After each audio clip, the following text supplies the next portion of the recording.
The night screamed with wind. Savannah, Georgia. Christmas Eve, 1870. Candles guttered in their holders. Shadows warped across the walls of a grand plantation house, crawling like restless spirits. Inside, laughter roared, heavy, cruel.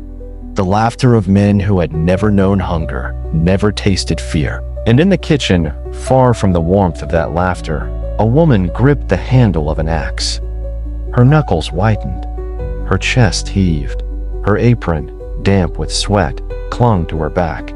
Every breath rattled against the weight of something she had carried for years. Pain, loss, rage. The mistress's voice pierced the air above, shrill and sharp as broken glass. "More wine, and be quick, you lazy wretch." The woman did not move, not yet. She stood in silence, her shadow trembling across the hearth. The axe was heavy, yes, but not as heavy as her grief. The house moaned with the storm outside. Rain slapped the windows. The sons of the mistress feasted. The woman could smell the roasted pork dripping with fat. She could hear the bones cracking as teeth tore through flesh. The sound curdled her stomach. The sound reminded her of every blow, every lash, every night her body had been left broken and cold. And tonight, Christmas Eve, was her chosen night. Before we continue with the video, kindly drop a comment telling us where you are watching from and what time it is over there, and don't forget to subscribe to the channel. The blade caught the candlelight. She lifted it once, just to feel the weight, just to imagine the silence that would follow. The air thickened. The house itself seemed to hold its breath. History would forget her name. But on this night, she was alive. On this night, she was flame. And when the first scream tore the air, it was not the storm outside that made the windows rattle. Her story did not begin with the axe. Her story began with silence. She was born into chains. No cradle, no lullaby. Her first memory was the sound of iron dragged across stone, the clank of locks, the hiss of a whip. She grew beneath the Spanish moss and blood-soaked soil of Georgia. They called her the girl, never her name. When she was 12, her body was taken. When she was 15, her child was taken. By 19, her back was a map of scars. Each lash a signature of cruelty. Each scar a story no one cared to read. Her mistress, the woman she now dreamed of burying beneath the axe, was worse than the master himself. The mistress wore silk gowns, pearls, gloves stitched from Parisian lace, and yet her heart was barbed wire. She spat venom with every word. She struck with rings still on her fingers. The master was gone now, dead of fever 3 summers past. But the mistress lived on, sharper than before. Her cruelty multiplied, as though grief had only hardened the stone she called a soul. And the 4 sons? They grew fat on her poison, raised on entitlement, spoiled with violence. By 1870, they were grown men, young but cruel, with the arrogance of wolves and the appetites of pigs. The woman in the kitchen had endured them all, for years, for decades, until she became less a woman than a shadow, a servant bound not just by chains but by fear.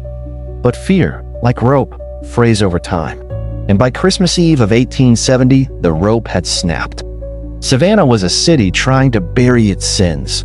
The war had ended 5 years ago, but the soil was still heavy with blood. The Confederacy had fallen, yet its ghost still ruled every parlor, every porch, every church pew.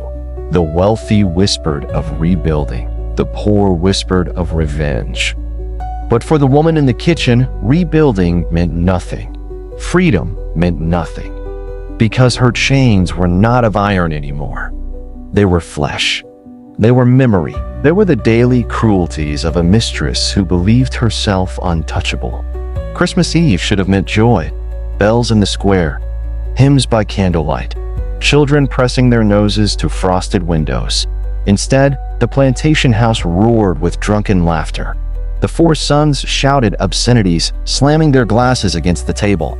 Wine bled across the linen cloth. Meat grease dripped from their fingers. And in the kitchen, she stood with her axe, listening, waiting. It began earlier that day. The mistress had ordered her to scrub the floors of the great hall, on her knees, with cold water that cracked the skin of her hands until they bled. And when she was done, when the wood gleamed like glass, the mistress had spilled her wine deliberately across it, a crimson river spreading across her work. "Do it again," she sneered, "and do it right this time." The woman had knelt again, her palms pressed against her raw knees, and scrubbed. Not with water, but with fire burning through her chest. Later, she was sent to the market. The mistress demanded pork, the fattest she could find, for the son's Christmas feast. She carried it home on her shoulders, her spine aching, her breath ragged. And when she returned, the mistress slapped her. "Too lean," she hissed. "Always too lean. Useless." Her cheek burned. Her ears rang. But something else burned deeper. Something no slap could silence. It was then, carrying that pork through the kitchen, smelling the blood and the fat, that the thought first arrived. The thought of feeding them something else. She moved through the house like smoke, silent, invisible. She poured the wine. She stirred the pots. She lit the candles. But her eyes no longer looked downward. They sharpened.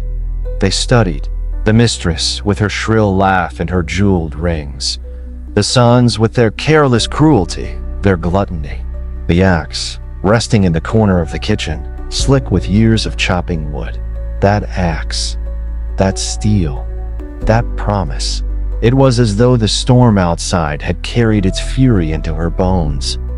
As though the heavens themselves had whispered, "Enough." Her heartbeat no longer felt like fear. It felt like a drum, like war. On the night of Eve, the house was alive with chaos. Glass shattered. Laughter rang. Thunder roared above. The woman stood in the kitchen doorway, the axe heavy in her hands. She could see the mistress now, framed in candlelight. Seated at the head of the table, her chin lifted high, her pearls gleaming. She raised her glass for another toast. "To my sons," she declared. "To the blood of kings and the soil that made us." The sons cheered, slamming their fists against the table. Meat dripped from their mouths. Wine dripped from their chins. The woman's grip tightened on the axe. Her breath slowed. Her vision sharpened. And in that moment, there was no storm, no thunder, no laughter. Only silence. A silence sharp enough to cut through centuries of pain. She stepped forward. The floorboards creaked. The mistress turned. Her eyes met the woman's. And for the first time in all her years, the mistress did not see a servant. She saw death. Every memory flashed like lightning. Her child taken. Her back whipped. Her knees bloodied on the floorboards. Her hands cracked from endless labor. Her body broken. And then her rage. A rage vast enough to drown the whole house.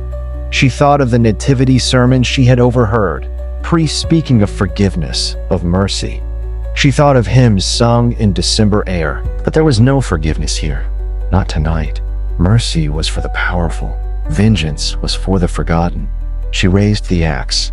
The mistress opened her mouth, but no word came. Only a gasp, sharp as the break of a bone. The axe descended. A single thud on the skull, the room shattered into screams. The sons lurched from their seats, eyes wide, jaws slack. Wine spilled. Candles fell. Shadows leapt across the walls. The mistress collapsed, her pearls scattering like seeds across the floor. The axe dripped. The woman stood over her, chest heaving, hair clinging to her damp forehead. And in that moment, time broke. The storm outside swallowed the sound. The house itself seemed to bow beneath the weight of what had just been done. But she did not stop. Not yet. Because the feast was not yet finished. The sons shouted. They lunged. But the woman's eyes were no longer human eyes. They were embers. They were centuries of grief made flesh. The axe lifted again, and somewhere in the marrow of the storm, history bent. This night would not be written in newspapers. It would not be carved in monuments, but it would live in whispers, in shadows, in the blood of Christmas Eve. The Ax of Savannah had struck, and the feast had only begun. The mistress lay broken, pearls scattered like frozen tears across the floor. The storm outside had grown wild, rain pounding against the windows, wind howling like wolves at the door. The four sons stood frozen in their seats, their goblets trembling in their hands. Wine dripped down the tablecloth like blood, and the woman, she stood above it all, chest heaving, axe dripping. For years she had bent her spine to their commands. For years she had swallowed every insult, every lash. But now her spine was iron. Her silence was thunder. The eldest son found his voice first. "You," his words caught in his throat. His eyes widened, his hands shook. The woman turned toward him slowly, as though time itself had slowed to match her rage. And in that silence, the house shifted. The power shifted. For the first time, it was not the sons or the mistress who ruled this hall. It was her. The second son overturned his chair with a roar. His boots pounded against the floorboards as he rushed forward, his fists clenched. But the woman did not flinch. She raised the axe again, her shoulders burning, her arms steady. And when he saw the fire in her eyes, he stopped. He stumbled back, his fury collapsing into fear. The younger two sons pressed themselves against the wall, their drunken bravado leaking out of them like wine from a shattered glass. The eldest whispered, almost pleading, "What are you doing?" The woman's lips barely moved, but her voice was low, steady, final, feeding you. She dragged the mistress's body toward the kitchen, the axe clattering against the floorboards as she pulled. The sons did not move. They could not. Their feet were rooted, their throats dry. The storm outside swallowed their cries. Inside the kitchen, the fire still glowed. The pots still simmered. The knives still gleamed. The woman worked quickly, methodically, with a calm that was more terrifying than rage. The axe rose and fell. Flesh gave way. Bones cracked. The smell of iron filled the air, sharp and metallic, mingling with the smoke of the hearth. It was no longer the mistress she saw on the table. It was every cruelty, every chain, every lash. And now she was carving it apart. The storm rattled the windows. Sparks leapt from the fire. The woman's hands moved with precision, guided not by madness, but by clarity. Tonight was not a frenzy. It was justice. In the dining hall, the sons whispered among themselves, "We have to stop her. She's gone mad. No, she's possessed." The youngest trembled, his face pale as wax. The third son gripped a knife but could not bring himself to move.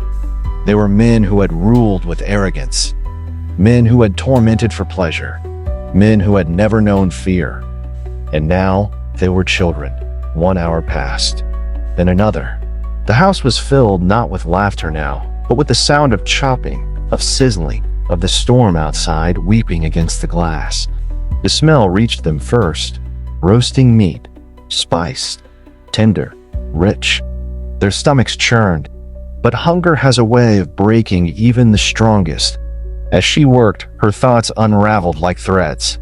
They took my child. They took my child. They took my years. They thought me nothing but dust beneath their shoes. Her hands did not shake. Her breath did not falter. Each cut was a prayer. Each slice, a hymn. Not to a God of mercy, but to a God of vengeance. The same God the mistress had prayed to in her gilded pew, whispering of salvation while her cruelty spread like plague. Tonight, the woman whispered to the flames, "I am my own God." When she returned to the dining hall, the son's eyes followed her. Her apron was stained, her hands were red, but her expression was calm, almost serene. She placed the first dish on the table, steaming, fragrant, A cut of meat roasted until it glistened. The eldest swallowed hard. His throat bobbed. "You expect us to eat?" Her eyes flicked to him, cold and steady. "You will eat." The second son shook his head violently, but his stomach growled, loud in the silence. The woman leaned close, her whisper a blade. "You have feasted on me your whole lives, on my body, on my sorrow. Tonight, you will feast on your mother, and you will know what it is to swallow cruelty." Her words lingered like smoke. The youngest gagged. The third crossed himself. But the eldest, perhaps to prove his courage, perhaps to deny his terror, lifted his fork. He cut. He chewed. He swallowed. And the house went silent. The second son followed, his face twisted in horror as he forced each bite down. His hands shook so violently that wine spilled across the table. The third resisted. But hunger is merciless. His lips quivered as he tasted, as he swallowed, as his eyes filled with tears.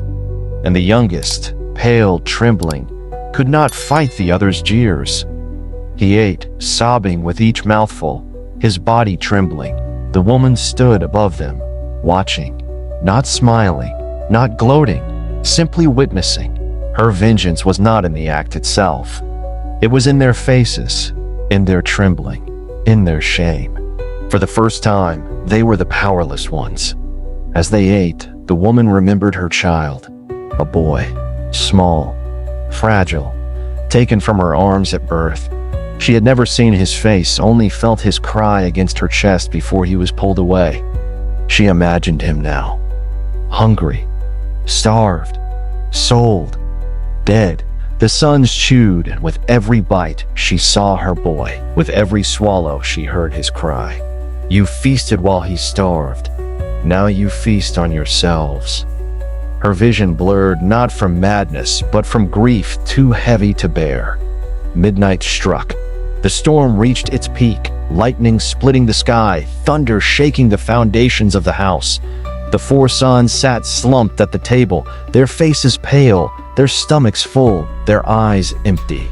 The woman still stood, axe in hand, watching.